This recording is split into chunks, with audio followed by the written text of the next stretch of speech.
День был солнечный и ясный. Я возвращалась домой своим привычным путем. И было только одно, что меня сильно пугало по дороге домой. Заброшенный дом. В нем очень давно уже никто не жил.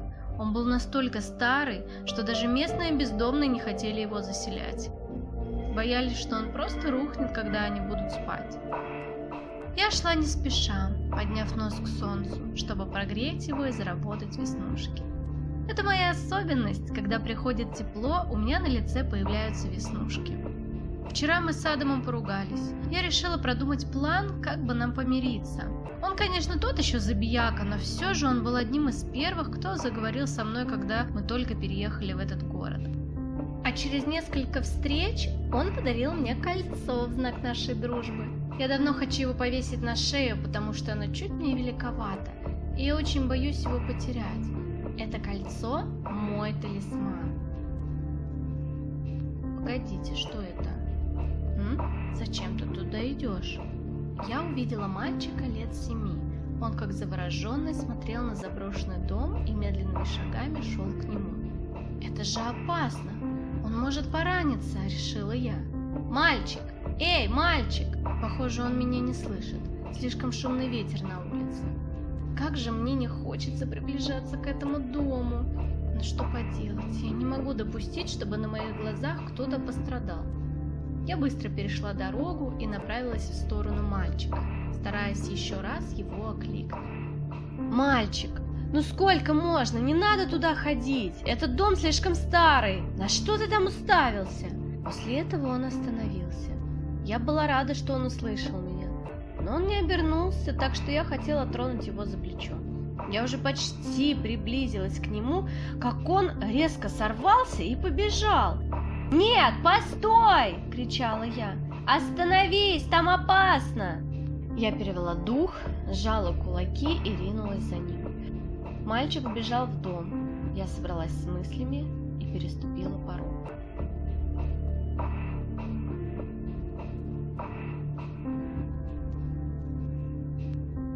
Мы вбежали с ним с разницей всего в несколько секунд, но он исчез.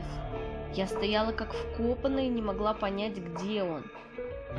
Из-за темноты в доме он сразу скрылся из виду, как только перебежал порог. Я хотела включить фонарик, но мой телефон сел. Я несколько раз просила маму купить мне новый. Этот слишком быстро разряжался, но она сказала ждать дня рождения, который будет только через 2 недели. «Мальчик, ты тут? Ты знаешь, что дом очень старый, и он может разрушиться в любой момент?» Но ответа не было. Я не очень хотела идти дальше, но мой внутренний спасатель не давал мне шанса бросить мальчика одного. Все же мне было 14. Внутри дом был пустым. Не было мебели, все в пыли, с потолка свисали балки. Благодаря тому, что за окном был еще день и солнечно, сквозь окна попадал свет. Признаться честно, не совсем мрачным он оказался внутри. Я обошла несколько комнат, но заходить в них не стала, только заглядывала, нет ли там мальчика. Дом был двухэтажный. На первом этаже я его не обнаружила, поэтому решила подняться на 2-й этаж. Мысль о чердаке и подвале я оставила на потом. Слишком сильно мне не хотелось туда идти. Я не оставляла попытки докричаться до мальчика, но каждый раз после моих вопросов в ответ стояла тишина. Очень аккуратно я шла по лестнице. Пару раз подо мной трещали ступеньки так, что я боялась провалиться. Благодаря тому, что я весила достаточно мало, этот пол все еще мог меня выдержать. Поднявшись наверх, я замерла. Передо мной показалась спина мальчика, который карабкался аккуратно по лестнице на чердак. «Постой, мальчик!» – дрожащим голосом уже произнесла я. «Что ты там ищешь? Тебе нужна помощь? Нам лучше уйти отсюда, так будет безопаснее для нас обоих». Мальчик остановился. На секунду я перепугалась так, что мои ноги подкосились. В голове я проигрывала все истории ужасов, самые жуткие фильмы с привидениями. Меньше всего мне хотелось оказаться героиней такого фильма. Он обернулся, посмотрел на меня, затем схватился за поручень и полез дальше на чердак. В эту минуту я не знала, что мне делать. С одной стороны, это был маленький 7-летний мальчишка, который не представлял для меня никакой опасности, а с другой, его поведение настораживало, и тот поворот головы в мою сторону выглядел зловеще. Я не знала, что мне делать, лезть за ним или оставить это геройство и убежать. Моя голова посылала сигналы, что до добра это не доведет. Ведь я могу просто сказать родителям или пойти в полицию, чтобы они потом вернулись за этим мальчиком. А вдруг, пока я буду их звать, с ним что-то случится? Окей. Эмма, тебе нечего бояться. Давай, иди за ним, заверяла себя я. Как только я ступила на первую ступень лестницы, ведущей на чердак, с моей руки свалилось кольцо, которое мне подарил Адам. Нет, нет, нет, только не это, мое кольцо! В этот момент я забыла про мальчика и про то, что собиралась его спасти. Я наблюдала за кольцом, как оно катилось по полу второго этажа и дальше по лестнице, ведущей на первый. Я совсем забыла, что дом старый и нужно быть осторожной. Со всех ног я побежала за кольцом.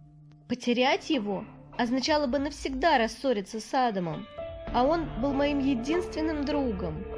Все, что я помнила в тот момент, пока бежала, так это свои мысли о том, чтобы оно не закатилось куда-то, откуда я не смогла бы его достать. Кольцо выкатилось через порог на улицу. Я успела за ним добежать, нигде не упав. Моему счастью, не было предела, когда оно остановилось на траве возле дома. Я подняла кольцо наверх и стала осматривать, не поломалось ли оно. И в тот момент, сквозь отверстие кольца, мой взгляд перевелся на окно чердака, и в нем я увидела того мальчика, который пристально смотрел на меня. По телу пробежали мурашки. В этот момент мое сердце забилось очень сильно, и я поняла, что здесь что-то не так. Мальчик отошел от окна, но мне больше не хотелось возвращаться в этот дом и пытаться его вытащить оттуда. Я решила пойти домой и рассказать все родителям.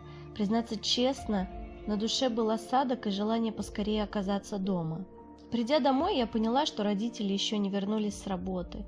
Недолго думая, я решила прилечь и просто уснула.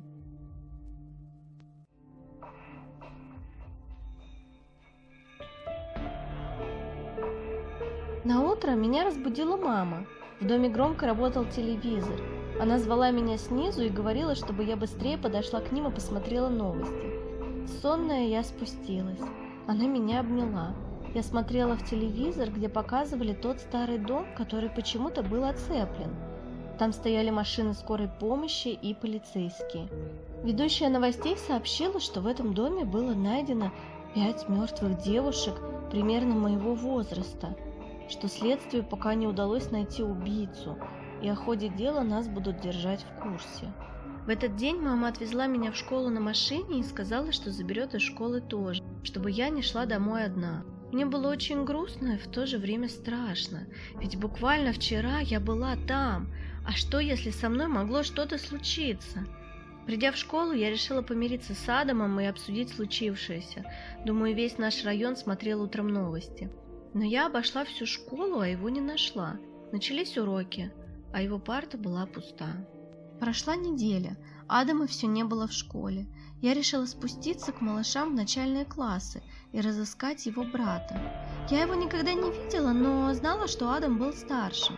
Но одноклассники рассказали, что неделю назад он тоже не пришел в школу.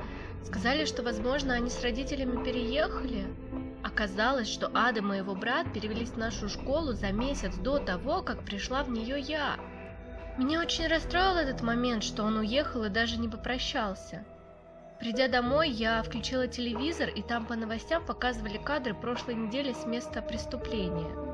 Однако в этот раз мое внимание кое-что привлекло. В момент, когда несли тело одной из девушек, ее рука упала с носилок, и я в ужасе замерла. На ее пальце было кольцо. Не просто кольцо, а в точности, как у меня.